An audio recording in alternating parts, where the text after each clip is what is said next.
This next scientist, Broglie, is kind of fascinating, but I want to give you a little bit of context as to why I find him so fascinating. When I got my PhD, all right, it was definitely a pretty intense labor of love. My PhD thesis came out to be 500 pages. It was a lot, all right, like a class presentation times 10 to the n, okay? But anyway, no problem. I liked what I was doing. It went by fast and stuff, and now I've got a cool thing that sits in my office and collects dust. But anyway, de Broglie, when he submitted his PhD thesis, 7 pages. And I'm like, oh, God. Because, I mean, there were, like, days I was up just constantly working on this thing, right, and stuff. And de Broglie's thesis, 7 pages. And it was really actually pretty cool what he thought of. And up here on the board, he took one of the equations we've been talking about, which is E equals hc over lambda, all right? And he was also using Einstein's equation, E equals mc squared, which was also happening at the time. And he just combined them. And he didn't really know what he was doing, but he thought, well, energy equals hc over lambda, energy equals mc squared. Let's see what happens when you combine them. And so, like, one of the c's cancels out, and he said that, well, the h, the Planck's constant, over mc equals a wavelength. But in theory, if you have a substance with mass, it's not going to travel at the speed of light. This is another one of Einstein's things. So he took the speed of light out c, and he just put in a regular speed, which is v, velocity, which is like meters per second. So he came up with this equation that lambda equals h over mv. And again, it's so simple, it's amazing. So these are just the steps here on the board, but I wanted to show you how literally simple this is to combine these two. Hc over lambda equals m squared, mc equals h over lambda, and because this is for particles with mass m, he took the speed of light out because particles aren't supposed to travel the speed of light, and they put in velocity, v. So wavelength equals Planck's constant divided by the mass and the velocity. And he figured out this was what particles traveling at less than the speed of light would do.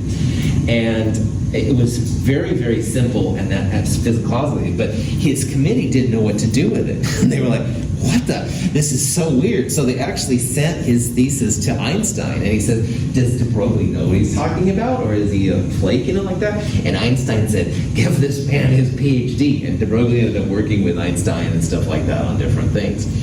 So this equation didn't only rock science's world, it rocked Einstein's world. And I'd like to take a second and talk about why this is a pretty crazy equation. And what this equation is saying is that particles of mass m, which is usually in kilograms, traveling at a speed v, should have a wavelength. All right? Now remember, wavelength is oscillating up and down and stuff like that.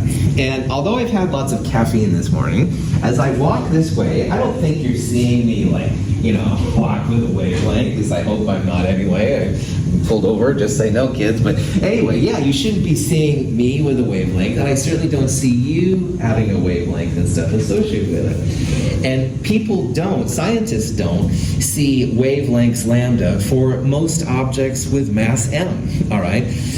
Which is really interesting. However, when you get to very small particles traveling at very high velocities, like close to speed of light, you do see an observable wavelength. And this was amazing and stuff. No one had ever thought about something like this. They've made stamps after him and stuff like that. Now, let's look at an example of finding the wavelength of an electron if it travels at 75% of the speed of light. So 0.75 times 2.998 times 10 to the 8th would be its speed. Now, an electron has a mass, or excuse me, that's this Planck's constant. Electron has a mass of 9.11 times 10 to the minus 31 kilograms. That's the m. The speed of light is speed of 2.998 times 10 to the 8th. But we are multiplying it by 0.75 because the electron's only traveling 3/4 the speed. And there's Planck's constant on the top. Notice that mass here should be in kilograms for this equation. That's the only thing weird. In chemistry, we almost always use grams, but for the units to work out here, we should use kilograms for mass. But anyway, the number that comes out, 3.23 times 10 to the minus 12 meters, all right? And that seems pretty small, but believe it or not, this is a wavelength that can actually be measured. We're already measuring for visible light like 10 to the minus 9 meters, so 10 to the minus 12 meters is not that small for scientists measuring these things. This is a measurable wavelength. Down here is a note. Again, most of the time in chemistry we use grams, like grams per mole, density, stuff like that.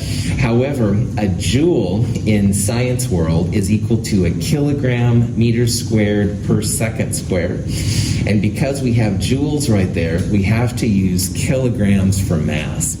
So if you're a unit person, just remember that in de Broglie's equation, use kilograms, not grams. And it's because a joule is equal to these other units. They call the joule a derived SI unit because it's from other pieces. A joule, a kilogram, a meter, a second, those are all fundamental SI units, but joules and stuff are derived. Any questions on that? Cool. A volt is also a derived unit. It comes from other types of units and stuff. So anyway, in the math, all right, use kilograms for mass, whatever the speed is and stuff like that. It can't be the speed of light, supposedly. Electrons have wave properties. If we shoot a beam of electrons through thin metal foil, the atoms of the foil cause the waves to interfere with each other. The interference, or diffraction pattern, can be recorded on photographic film as a series of concentric circles. In the 50s and 60s, people actually took a source of electrons. They call them electron guns. That's maybe not the best way, but it's basically a way to fire electrons, and they fired it at metal foil. Now, if electrons were particles, and you fired them at like a target, right, that they would hit through the target, maybe, but that would be it. So particles hitting other particles, just the impact area is important. But what happened with electrons traveling at these speeds, they didn't see like a target, like at the other side, but they saw these waves. And that looks more like dropping a pebble in like a pond, all right? And the waves go out from the particle, all right? That's kind of what's happening here. The electrons are acting like waves here. They're not acting like particles. And this was amazing. Everybody thought, oh, electrons, particles, throw them around and stuff, but it's not. So again, instead of having like an actual gun, which would make a hole right there, what you actually saw then was this whole bunch of circles kind of blowing outward from the center. So this was proof that electrons were behaving like waves, which is just crazy. Now,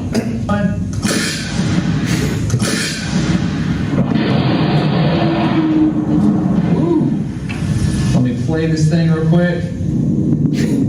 This is someone trying this experiment I'm talking about.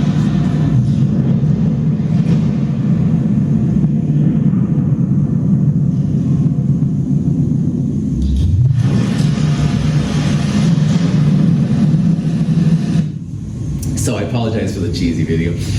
If you have a normal object, baseballs, so you throw me a baseball, whatever, and stuff like that, the mass is so big and the speed is so small that the wavelengths you calculate are super, super small. They're unmeasurable by today's technology. So in this silly example, they were trying to fire a high-powered baseball at a super high speed, and they wanted to see what happens. You can see it went through the mitt and everything like that. You guys in baseball, just say no, kids. But anyway, all right, it's pretty powerful, man. But even those kind of conditions, all right, you couldn't measure the wavelength, all right? You can't measure me walking back and forth with a wavelength. I'm too massive and too slow. It's only when you get down to like electrons traveling like hyper fast fast that you begin to see these kind of effects. We talked earlier about the wave-particle duality of nature. Electrons absolutely fall in this because they have mass, all right? You can measure them out and stuff like that, but they behave like waves so often, it's hard to know what's going to go down. We saw that light had this, like it was like little photons, packets of light, even though it is light with waves. On the other hand, here's electrons acting like waves, even though they're particles. So we're seeing here things on the quantum level of the world, which is just mind-blowing. There's nothing like it in our day-to-day world, all right? And that's what makes this stuff kind of exciting, a little freaky. It's what makes people write on their stomach the quantum equations, which we'll talk about here in a little bit. Anyway, Prophet back on. Any questions? Okay.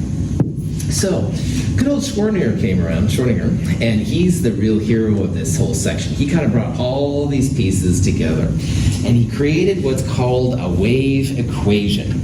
Now, a wave equation, which usually gets the symbol psi, by the way, is nothing more than a type of math equation, all right? It's got, exponents and sometimes cosines and stuff like that in it.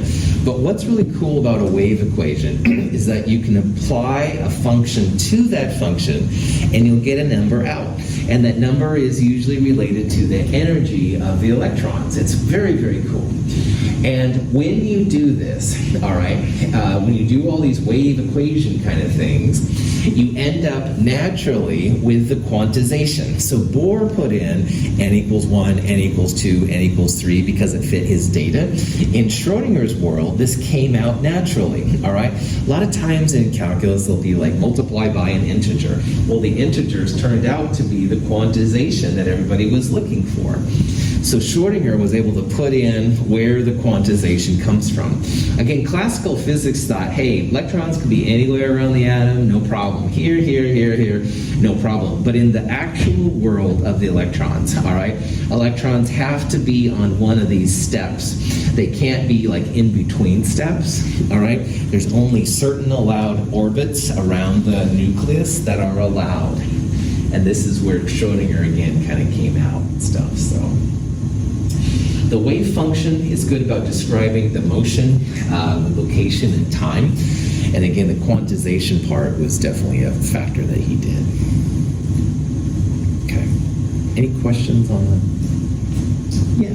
Does the little symbol have like a shorthand? The psi?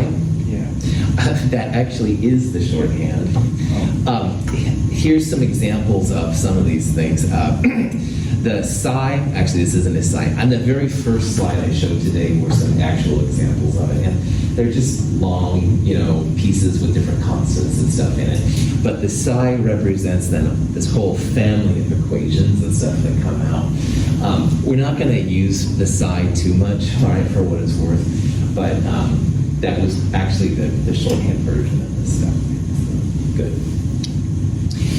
Another thing about this, we're not going to actually do the math on these, but we're going to talk about the results of the math, which is kind of a trip. This crazy psi thing, which Jonah asked a really good question at, was just an equation, all right? And psi is basically corresponding to an orbital. And an orbital, which is a new term, but maybe it's a term you've heard before in other classes, hint, hint, if you have, cool, if you haven't, no problem. An orbital is just a region in space where the electron is found, all right? Instead of being like circles, like orbits per se, an orbital is an area of space. And it might be circular, but it may not be, and we'll talk about that here in a little bit. But each of those psi's, those wave functions, is really like an orbital. And again, on the first page of the notes, I showed some actual examples of psi. They're just ugly equations, in my opinion, to look at, and I'm trying to keep it as lighthearted as possible, to be honest. Interesting thing though, psi does not describe the exact location of the electron, all right? And that's an interesting part too. So where I lecture in this room, it's usually kind of in this square area right here, all right? Psi would be, the orbital part would basically be this area right here. But it doesn't say like where I'm going to be right now. The best we can do with this stuff is to do what's called psi squared, which gives the more likely probability of where I'm going to be. So when I lecture, I think I'm kind of over here more often than not. That would be a good example of what psi squared would get you. But once in a while I have to come over here and look at my computer. Once in a while I go over there and bug Ben for different reasons, all right? Whatever thing I'm doing, it doesn't say for sure where I am. It just says where I'm more likely to be, all right? And electrons are the same way. Electrons are usually in an area of space, but sometimes they go over here, and sometimes they're down here. If you've heard about tunneling when it comes to electrons, this is where tunneling is outside of the psi squared area. And if you don't know about tunneling, then don't worry about it. But an interesting thing here, we're making a decision here, and we're going to have just vague ideas as to where the electron is exactly, but we will know where the energy is of the electron, and that's really important. Now, Heisenberg was the one that realized this had to be the case, and Heisenberg did some interesting studies, and he realized that on the quantum level, there's always an uncertainty in the measurement. Now, this little stuff on the left, this delta x, m delta v, this is like the uncertainty. And he realized that the uncertainty, those two things together, had to be greater than h over 4 pi. Now, h is just Planck's constant, a small number, and that divided by 4 pi will also be a small number. But he was saying that the uncertainty is always going to be greater than this small number. And for really small things, this can be a problem. Because if you have a small thing here and a small thing here, then you're going to have a relatively larger value there. So anyway, pulling it all together, Heisenberg's uncertainty principle states for us that you have to make a choice. You're either going to know the position of the electron or the energy. Momentum is m times v, but you can relate it to energy in physics and stuff like that. So you can think about it like you have to make a choice between the position or the energy of the electron. You can't know both absolutely. And in chemistry, it's all about the energy, all right? The whole joules and all that stuff, still really important. So in the quantum stuff, chemists make the decision to know the energy of the electron really, really well, but we only have some limitations when it comes to the position. We don't always know. And this is another thing that's totally freaky compared to our world. Like if you look at me, you can see where I am, right here. You can see my approximate energy level. Not super high, but not super low, kind of good. You know where I am, and I know where you are, and I see your rough energy and stuff like that, that's fine. But when it comes to electrons, you know their position or the energy. And we want to know as chemists the energy all the time. So we don't know their position. So that would be like knowing that I'm with this energy right here, but you don't know where I am. I could be anywhere in this room. And I'm most likely in the psi squared area, the higher probability area, but you don't know for sure. And that's another function of being down on this small level. You don't always know all the information that we take for granted on our level. So Heisenberg, there's a freaky picture of him. Heisenberg is kind of an interesting character. Some people think he worked with the Nazis on the atomic bomb, and he's kind of seen as bad. Other people said that he slowed the atomic progress down on the Nazis' atomic bomb and saved lots of lives.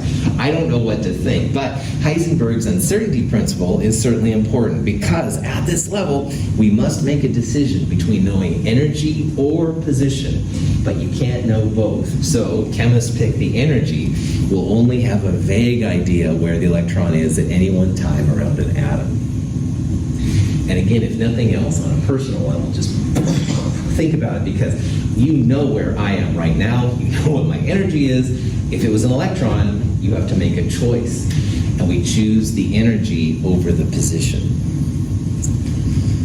Any questions on that? All right. So Heisenberg is the last piece of this puzzle that we put in. A familiar depiction of the atom shows electrons orbiting the nucleus like planets around the sun. This model is neither accurate nor useful. We no longer think of electrons as orbiting the nucleus, and we cannot predict their location with accuracy. A more useful model is the quantum mechanical view of the atom.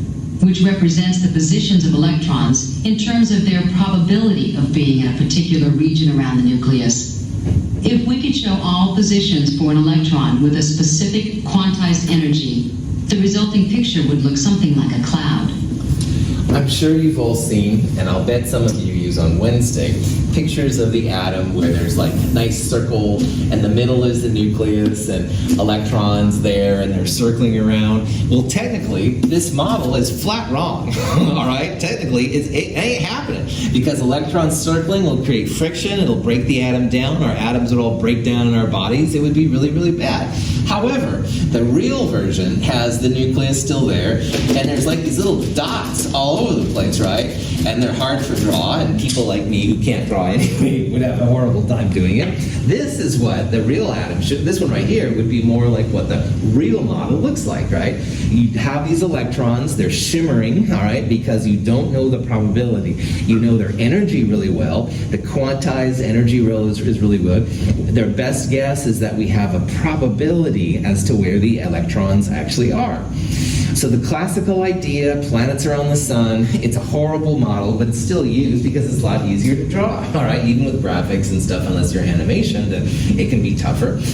So just realize the atom has come a long ways, all right? And it might shift again in another 50 years, but as to right now, this is the version we use. And the shimmering is because we don't know the position of the atoms all the time, all right? We know their energies with high certainty, but we don't know their position. So we have this kind of shimmering effect where they are often, the higher probability areas.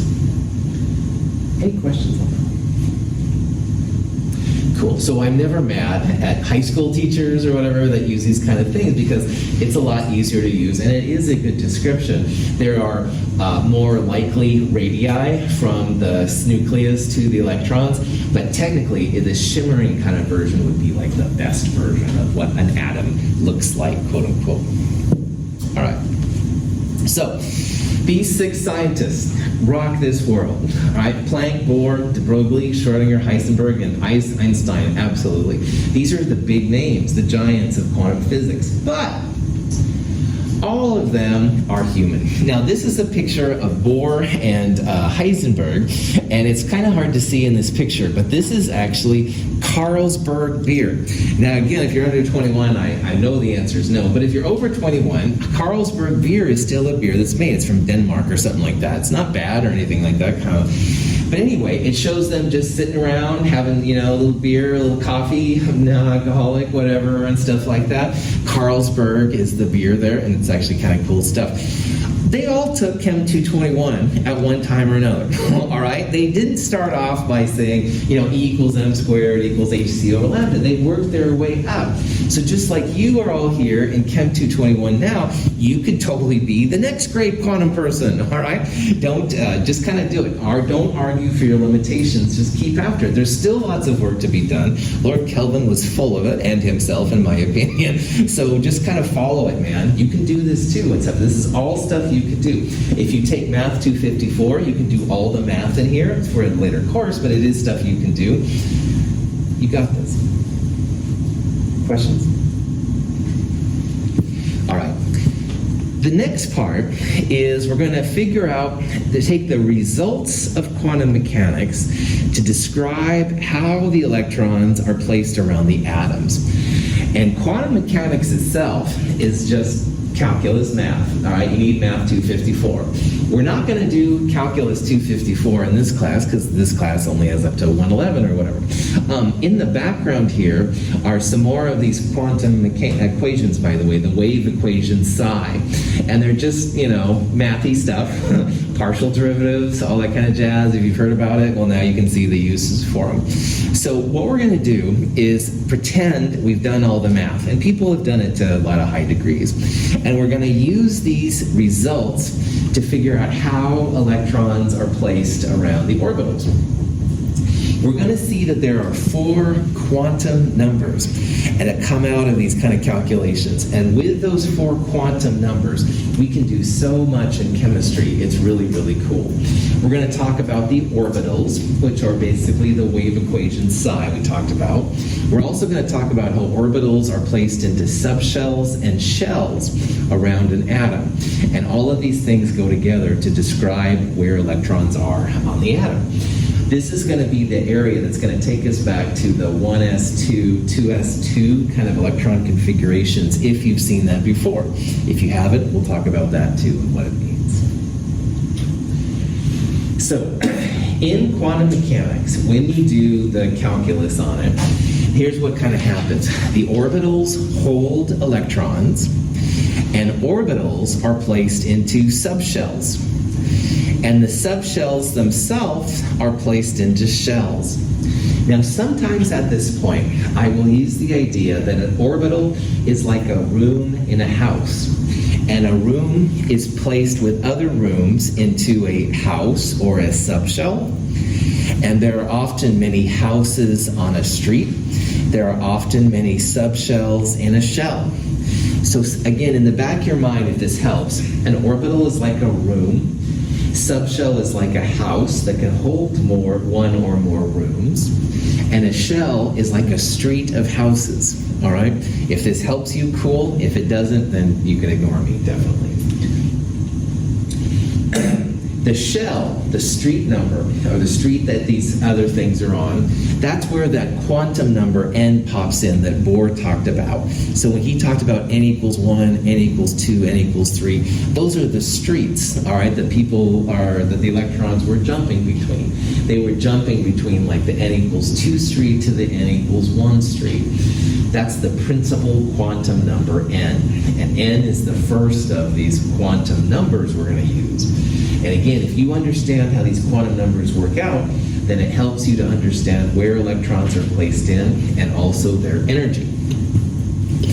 The n number will help us with the energy and also the size of the orbital or subshell that we're dealing with. So the principal number n, again, it's kind of like a street. And knowing about the street will help you figure out how big the orbitals are. Their relative energies and stuff is part of this too. Pretty cool for chemists.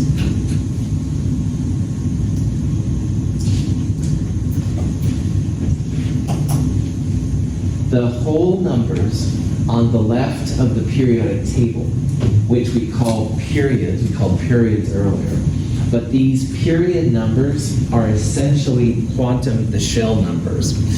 So like on the periodic table, left to right are the periods. This first one was the first period. That's the n equals 1 shell, which is really cool. And the second period, which goes from lithium over to neon, that's the n equals 2 shell, n equals 3, n equals 4, etc., etc. There's a little bit of messiness in the middle, but for right now, just realize that that's where the period numbers are related to. They're related to the principal quantum number or the shell quantum numbers on the periodic table.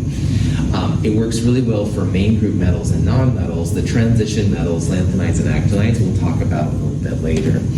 But you can actually see then these shell numbers on the left. Now, on the periodic table as it's known so far, there's 1 through 7, all right? And notice that they're all whole numbers, all right?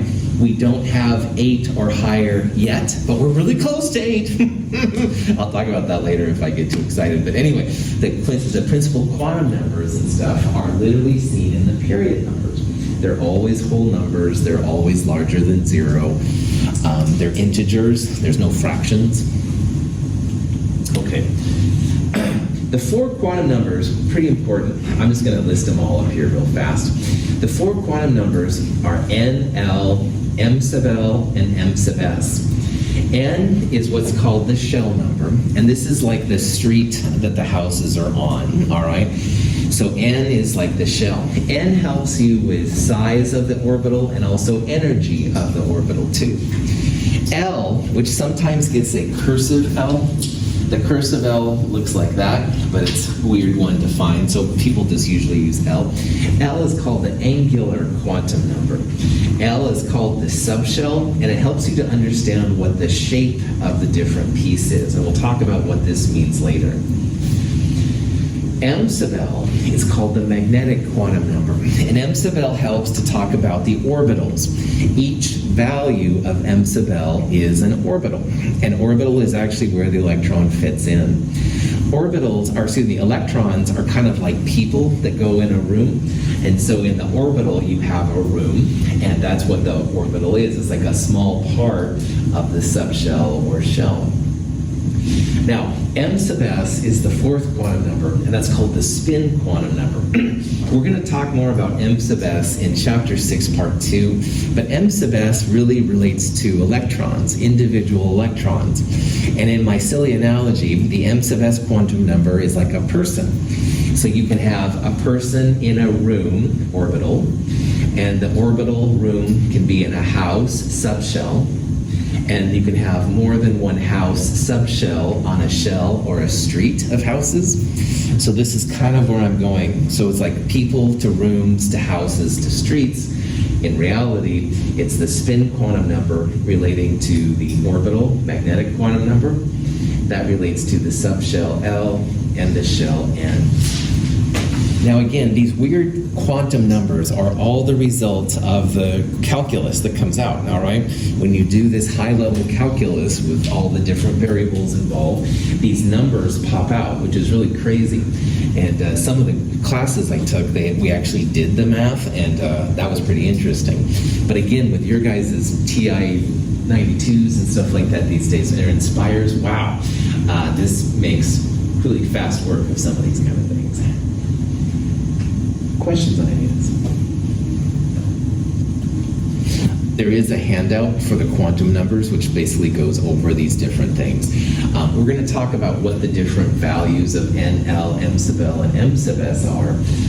This quantum numbers handout just kind of goes over it a little bit more. So again, each of these will be a number, all right? The numbers can be positive or negative. And if you see, for example, an L value equal to 0, that doesn't mean necessarily that you don't have an L value. An L of 0 is actually a legitimate value for some of these. So just FYI. So of the quantum numbers, the N1 is the one we've seen the most so far. And N is just a number. It's a whole number that starts at 1, and it goes up in theory to infinity. Now, in reality, we've only seen 1 through 7 so far, all right? But man, when we discover element 264 or something, we will have all of the quantum numbers ready to go to help them out.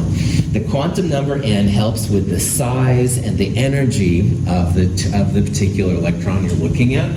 And again, N is oftentimes referred to as the shell quantum number. Now, L, the angular number, can be 0. And again, if you see an L equals 0, that doesn't mean it doesn't exist. That means that's actually one value of L, which is a little weird. L has a dependence on N. You have to know N to know really what L is all about.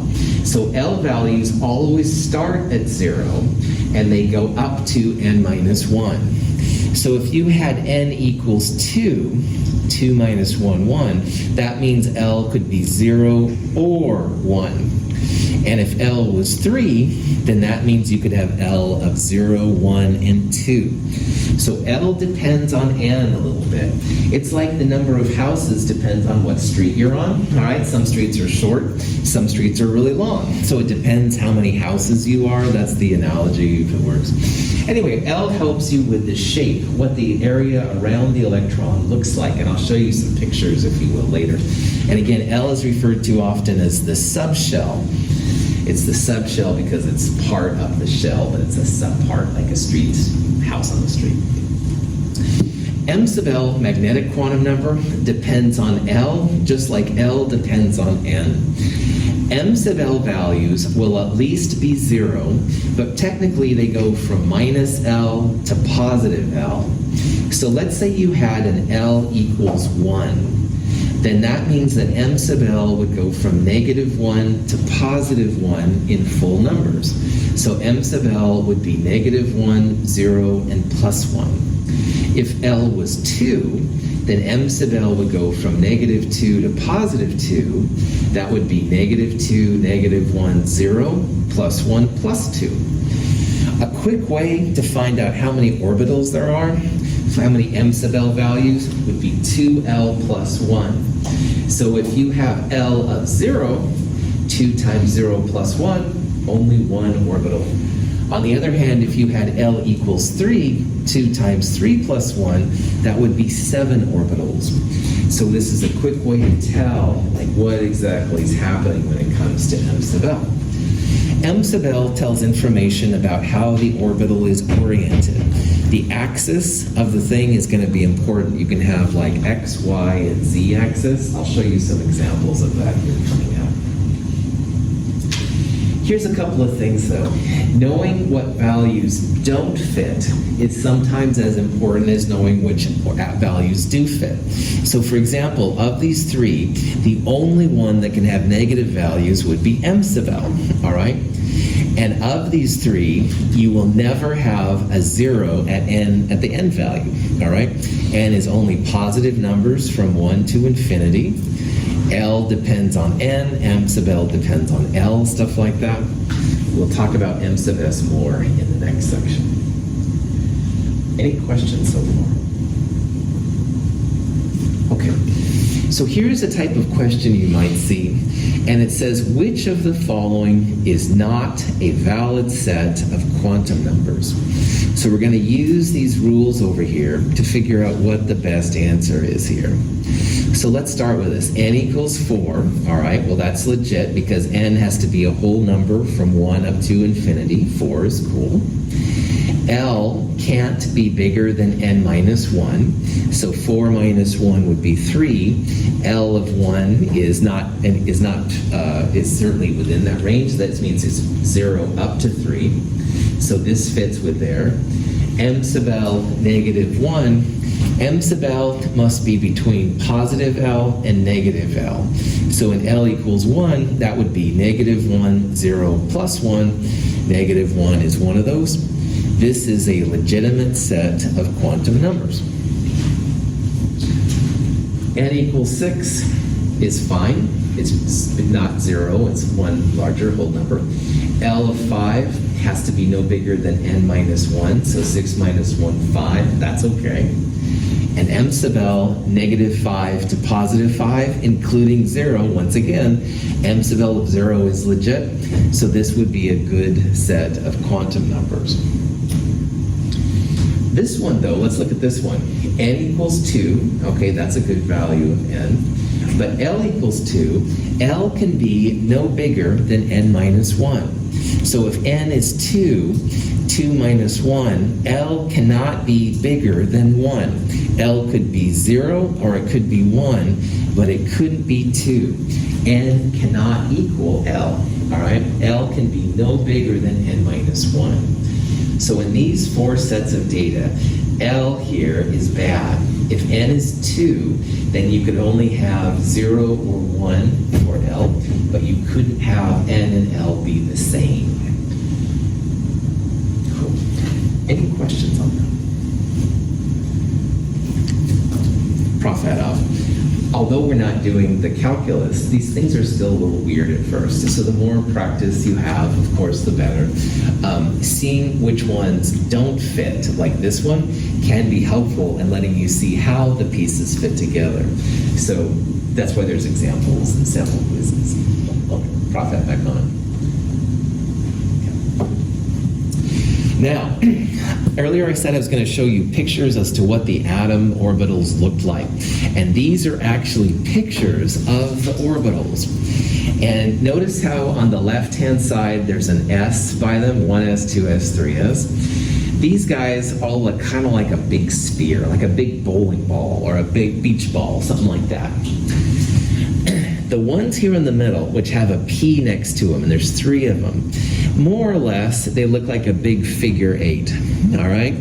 And notice how there's an X, a Y, and a Z, all right? The X-axis, the 2px, means that the figure 8 is like right along the X-axis. And the Y means it's right along the Y-axis, and the Z means it's right on the Z-axis. So they all look the same, but they're oriented in different directions. And for the D's up here, which we'll talk more about later, they kind of look like 2 figure 8s squished together, more or less, all right? So these are the pictures of the orbitals. These are the areas where the electrons are more often than they're not.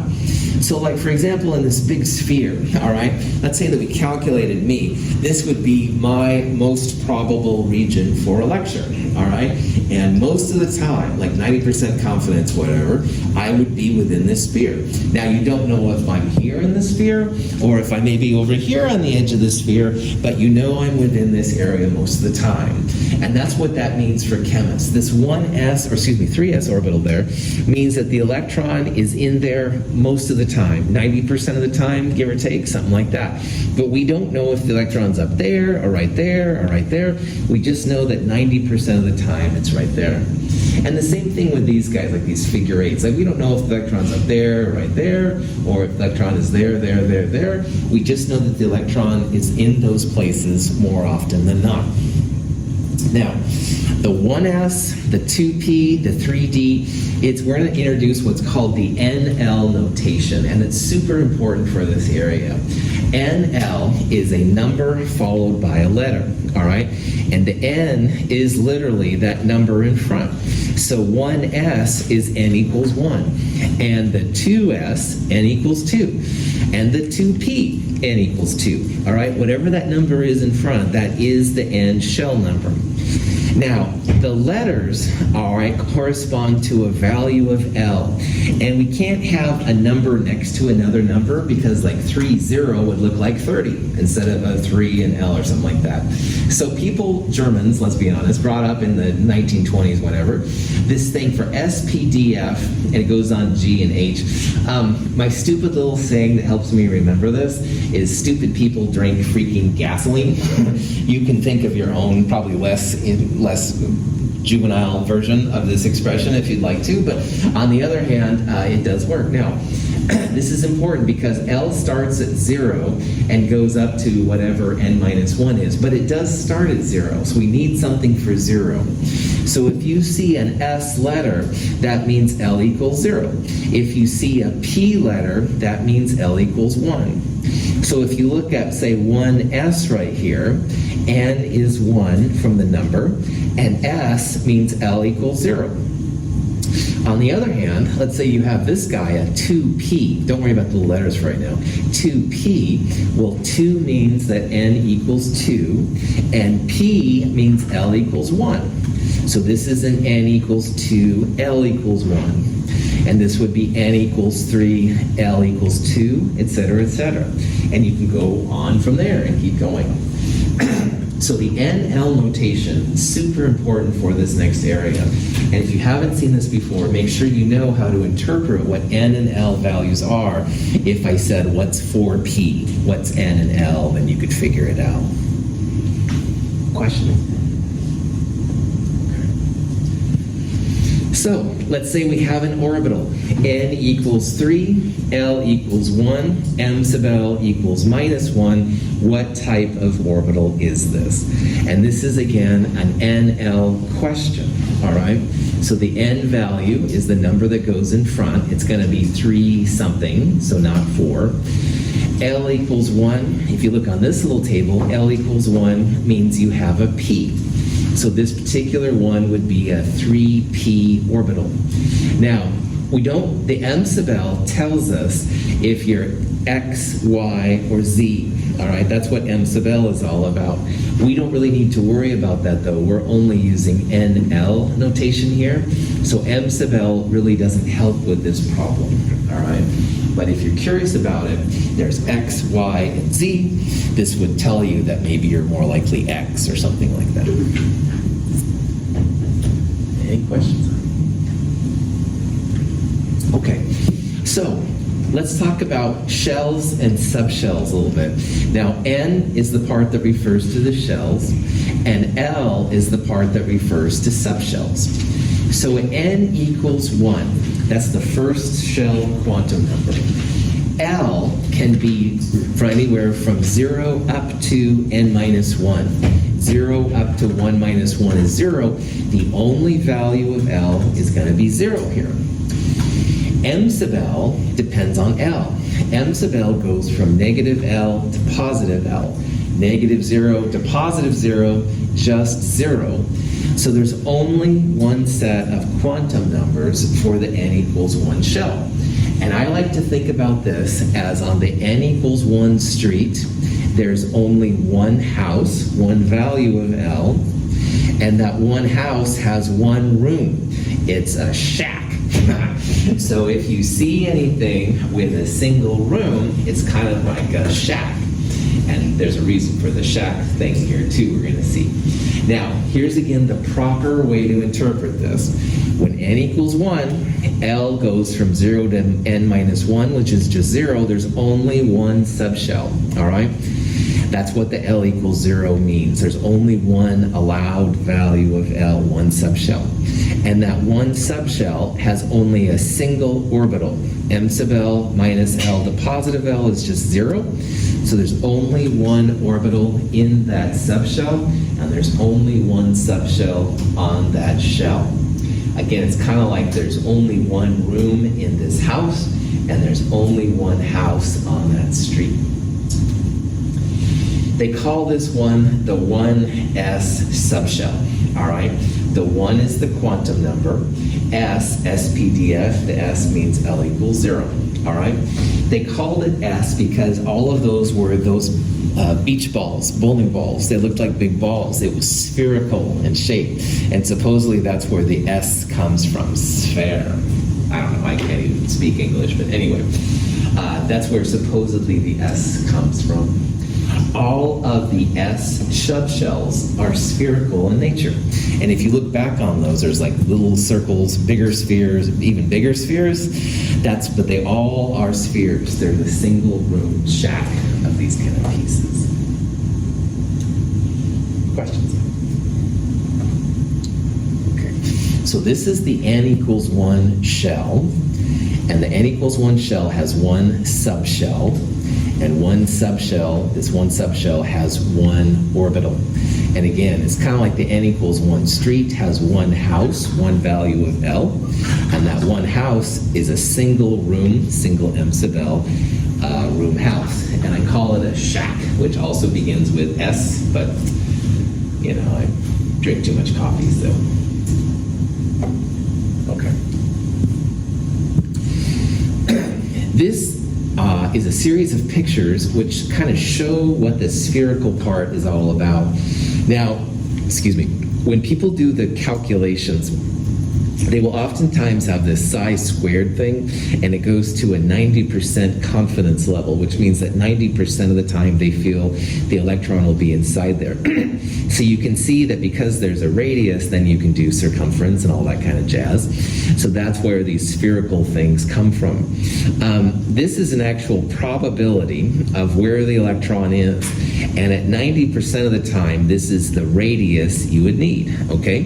Now that means that 90% of the time, it's over here on the left. It's between the outer part of this sphere and the inner part. But sometimes that electron is bad, juvenile, whatever, and it goes outside of that area too. And it's totally possible to go outside, but most of the time, it's within there. Now again, within that sphere, we have no idea where it is. This is a more detailed version of where they think electrons will be. And you can see that there's probably more around the nucleus than outside, but they're not sure. So we don't know if the electron is here, wherever. We just know that 90% of the time, it will be within that sphere. And that's the best we can do based on the Heisenberg uncertainty principle. Now, the single 1s sphere, all right, is pretty mellow. But a node is an area for a wave where there's no electron density. So like in a regular wave, if the wave goes up, it goes to the middle part, then it goes down and back. Every time the wave goes through that middle part, the wave disappears, if you will. And that's a node, okay? Spherical nodes start happening when you get to bigger orbitals. And so I'm throwing this equation in here. Spherical nodes equal n minus L minus 1. Now, this picture here, let me turn it off the front lights here real fast. Is it this one? Nope. There we go. This is actually a picture of an s orbital, all right, a 6s orbital. And you can see how there's like alternating color, all right? The areas between the colors are actually nodes. And the nodes are places where there's no electrons. And this is another natural function when you do the math on these things. You calculate where the nodes are. For us in this class, it's just good to know how many spherical nodes there are. It's like a ball within a ball, and the electron is not on that ball. And the number of spherical nodes, n minus L minus 1. Now, all s orbitals have L equals 0. So in this case, it would be 6 for the n. S means L equals 0. 6 minus 1, 5 spherical nodes. And when you count this carefully, and it makes me kind of crazy looking at it, you'll actually find like 5 of these areas where there's no electron density. So a spherical node is just an area where there's no electron density. The wave like doesn't exist right there. Any questions? Here's a little bit better picture of a 1s orbital, all right? Now, 1s orbitals don't have spherical nodes. N minus L minus 1, 1 minus 0 minus 1, no spherical nodes. And if you look at this little red line, this is the area where the electron is more likely. There's no gaps or anything like that. This is the first one, and at a 1s, n equals 1, L equals 0. Now, this is a picture of a 2s orbital, and I want to focus on this red part right here. Again, this is where the electron is more likely than not. This is a node, all right? These crazy things pop in from the calculus that there is actually nodes in the spherical parts. So for 2s, 2 is n, s means L is 0, so 2 minus 0 minus 1, there is one spherical node, and this is what they see. And this is going to be important for bonding, because if you're an electron and you get to right there, no electrons are going to be happening right there. Electrons will be to the left and the right. This will affect things like the distance between the atoms in a bond, being able to make new molecules. The nodes come in super handy. Another thing is that if you compare the 1s, the last picture, to the 2s, 2s is a bigger sphere, all right? The circle is bigger in 2s than it was in 1s. And I think, yes, 3s is even bigger yet. So as n gets bigger, the size of the shell the size of the orbital gets bigger too, all right? Now, we're going to start seeing diagrams like this in a while. We're always going to put 3s above 2s and 2s above 1s, because energy gets bigger as you go up in those quantum numbers. And here's this little picture right here. For 3s, it would be 3 minus 0 minus 1. There's 2 nodes in there. You can see 2 little gaps right there. So to summarize, all right, spherical nodes, big balls, big spheres, all right? They get bigger as n gets bigger. They all look like a ball and stuff. Sorry about it. Oh man, it's really going crazy out there. Mother Nature saying, what are you talking about, Russell? Oh, sorry, Mother Nature. Okay, brought that back on. I watched too much science fiction. Anyway, n gets bigger, sphere gets bigger. N gets smaller, sphere gets smaller.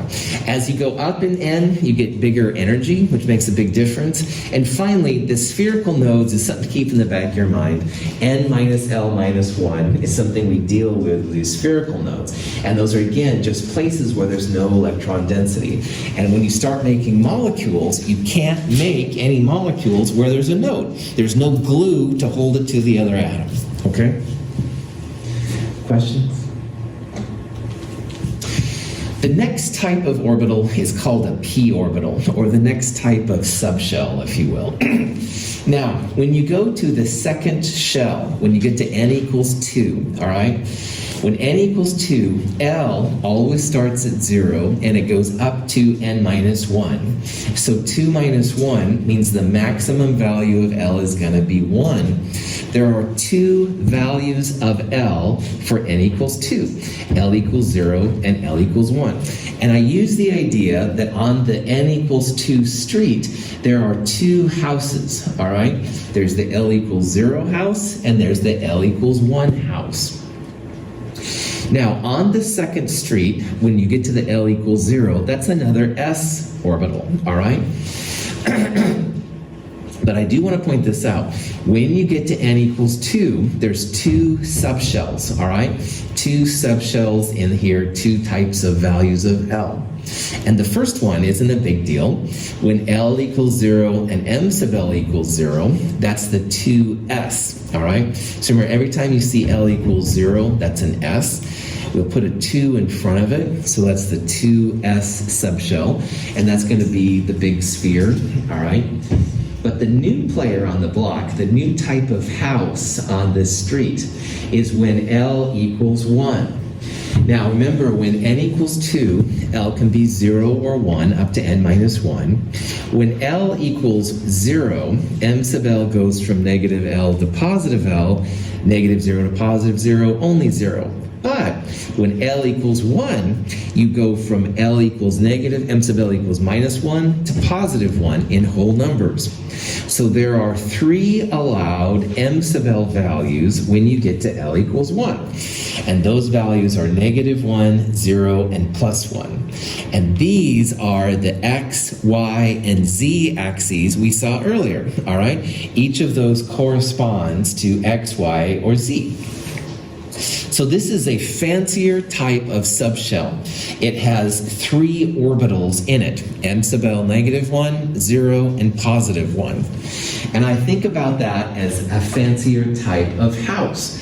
This house has 3 rooms in it. The first house only had 1 room, the shack, all right? This is a fancier house with 3 rooms. You can think about this as like a ranch-style house, if you will. A little bit fancier. When you get to planar nodes, or planar, thanks for playing. When you get to the p orbitals, which is what you have when L equals 1, you end up with a different kind of a node. It's called a planar node, and it's like a sheet of glass that can go down through the middle, and the parts on the left and the right are the same. Now in a spherical nodes were like circles within a circle, and on the circle there was no electron density. Planar nodes exist with p orbitals. They'll have one planar node that kind of dissects them in the middle.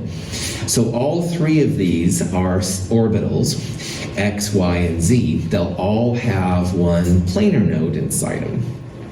So on the n equals 2 shell, there are 2 subshells, 0 and 1. The 0 subshell is a 2s subshell with a single orbital, single room m sub 0. On the other hand, when you get to the L equals 1 subshell, this is a p subshell now. We're going to call it 2p, a little bit fancier. And that 2p is going to have 3 values of m sub L, or 3 rooms inside it. Here are some pictures of the 3 orbitals in the subshell, the 3 rooms in the house, okay? And all of them, like we talked about earlier, are kind of like a figure 8, all right? But the difference is one of them's on the x-axis, one of them's on the y-axis, and one of them's on the z-axis. And to correlate like which one, m sub L is with each x is complicated. We don't need to worry about that. Just realize that all of these have a planar node, so it would go between them, whatever axis they happen to be on. Again, these represent where the electron is most of the time, but we don't know if it's up or below and stuff like that. And all of these angles are at 90 degrees. So this way, 90 degrees would be that way, and then 90 degrees up and down would be that way. Questions? Here's some pictures of the different px, or 2px, 2py, etc. like that. Again, they're all figure 8s. Notice again, there's a node right in the middle, all right, that's going to keep electrons from making any kind of glue in between there. This is 2px because we're right on the x-axis. The y and z would be similar, like y would be up and down if this is the y-axis, and the z-axis would come out of the board at us and go into the board. That's be where that one was. They all have 1. This is 2px. As you go to 3px, notice again it gets bigger, all right? So the 3 is bigger than the 2, just like we saw that 3s was bigger than 2s. The 3px still has the planar node right through the middle. All right, that hasn't changed. But remember the spherical node formula was n minus L minus 1. For 3p, n is 3, p means L is 1. So for 3p, 3 minus 1 minus 1, one spherical node. So these crazy things have an inside spherical node as well. So when it comes to nodes, you can see that that's important for chemists, because where there's a node, you can't make a connection with the atom. Electrons are like glue. They hold the atoms together. And if there's no atoms or electrons there, then there's no glue to hold on to it, so it gets really tough. So all of the P's have one planar node. This guy actually has a spherical node as well, which makes it just double fun. Okay, so this question then, how many total nodes in a 4p orbital? All right, so there are spherical and there are planar. All of the p's have L equals 1. So the p's tells you have one spherical node, or planar node, excuse me. Spherical nodes, n minus L minus 1. So 4p, n is 4. L for any p orbital is 1. And again, that comes from the 0, 1, 2, 3, 4, S, P, D, F, G. All right, this is the L value and this is the letter. So if you have a P, that means L equals 1 and minus 1. So 4 minus 1 minus 1, 2 spherical nodes. Total nodes here will be 3. All right, so planar nodes 1, spherical nodes 4 minus 1 is 2. 3 total nodes in this particular orbital. Notice here that I said planar nodes equals L. That'll be something that'll be helpful here to us pretty soon. S orbitals had L equals 0, so they didn't have any planar nodes, but the P's and up will have planar nodes. All right. Real fast, I think I can get through these, so I'm kind of going to, I don't know, maybe not. Let me see. All right, so D is the next one, L equals 2. When you get to N equals 3, the third street on the house, the question, first of all, you should ask yourself, what are the values of L? L goes from 0 up to N minus 1, so in this case that would be 2. Now it means there is a 0, 1, and a 2. There are 3 subshells in the N equals 3 shells. So this is a fancier street. There are 3 houses on it. This is a bigger shell. There are 3 subshells on it. So in the 3 subshells, the first one is L equals 0, and that's an S. It's a 3s, all right, and it only has a single orbital, a single m sub L value.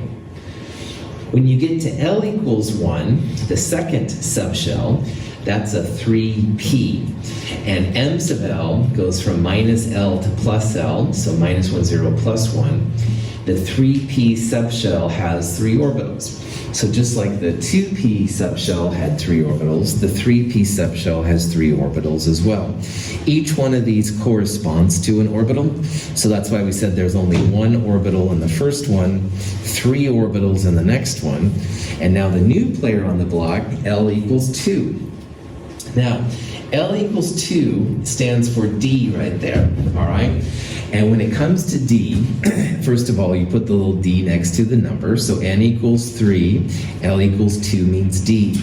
Now if L equals 2, m sub L minus L to positive L, minus 2 to positive 2 in whole numbers, negative 2, negative 1, 0, plus 1, plus 2, 5 m sub L values, 5 orbitals, all right?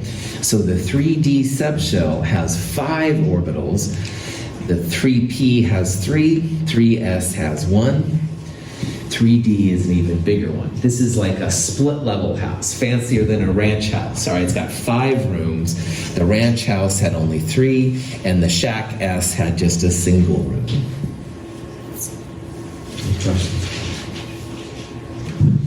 All right.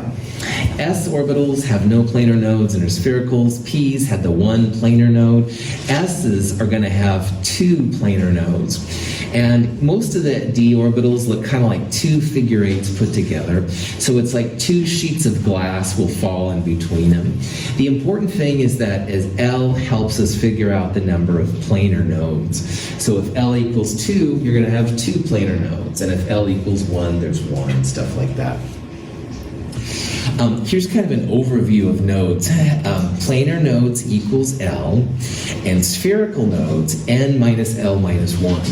And again, why these are important is because where there's a node, you're not going to have the atoms bonding with other atoms. There's no glue to hold them to the other atoms. So if you know where the nodes are and how many of them there are, you can start to predict places that the atom's most likely to form. That's why this is being pushed here and stuff a little bit more. Okay. Now, here's the 3p orbitals again with their sheet of glass. Here's a picture with the 3D. And 3Ds actually have two planar nodes. And you can see they're kind of like slicing and dicing, all right? They're literally like sheets of glass that go through it. And you're not going to have the orbitals have any kind of bonding in there because they get stuck. Here's some pictures. Again, here's the figure 8s you can see. 3D, this is the 3D orbital, all right? And it's on the X and Y orbital. That's why it's that. The XZ is similar, except it's between the X and Z. But again, two figure 8s kind of sticking together. The YZ, same thing, but between the Y and the Z orbitals. The Z squared is kind of I call it the donut orbital, and it's a little harder to see. Here you can see those spherical node or planar nodes pretty easy, but it's like you've got a donut and a figure 8 in the middle. And that's just kind of a math anomaly, how this thing works out that way. But again, with the 90% confidence, you don't know if it's there or there and stuff like that. And the x squared minus z squared is right along the axis. That's the only difference between it, but it's pretty similar. So this is going to be a good place to stop. Next Monday, Thanksgiving week, the only time we're going to meet is on Monday, and I'll start with this slide, and I'll start to do the Chapter 6 Part 2 stuff. But there's no lab this week, there's no problem set, there's no quiz. Class presentations will be the only thing on Wednesday, and next week Wednesday, it's only Monday. That's the only time you have to come in. Any questions on any of this stuff? All right. Have a wonderful day. Thanks for being here. Sorry about the wind knocking on our thing today. Have a good day.